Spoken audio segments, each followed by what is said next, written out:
Nej, jeg synes ikke, medierne er begyndt at få en for stor indflydelse. Jeg synes derimod, at det er godt, at vi kan hjælpe politikere eller andre, som skal ud med et budskab i både medgang og modgang.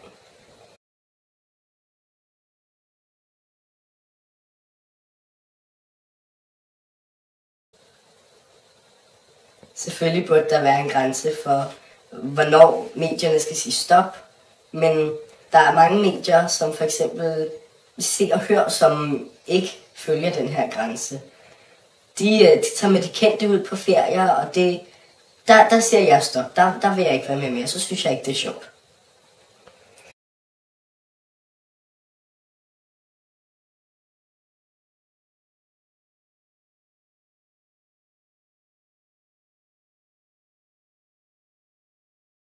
Jeg synes som sagt ikke, at medierne har en for stor indflydelse. Jeg er heller ikke chokeret over svarene, da jeg kender mange journalister, og de alle sammen gerne vil have mere magt som journalist og som en uofficiel fjerde statsmagt.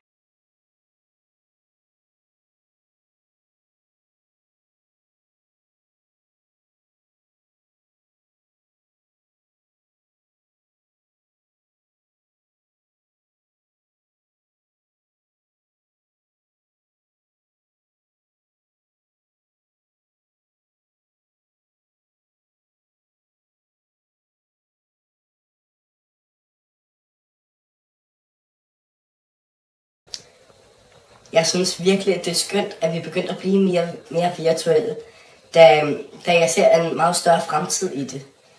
Fordi papiravisen har snart været ude i rigtig, rigtig mange år.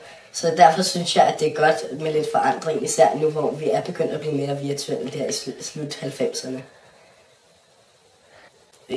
På den måde kan vi også dele vores budskaber på sociale medier, og derfor kan vi få flere folk til at læse, både unge og gamle.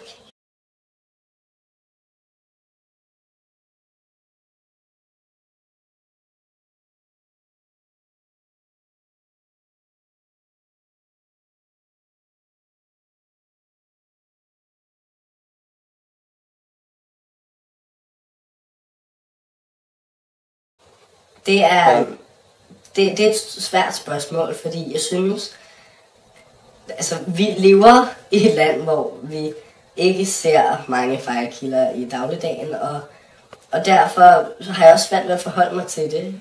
Hvis det sker, så er det jo noget, der sker. Det er selvfølgelig noget, vi kan gøre for, men der er ikke meget, vi kan gøre ved det.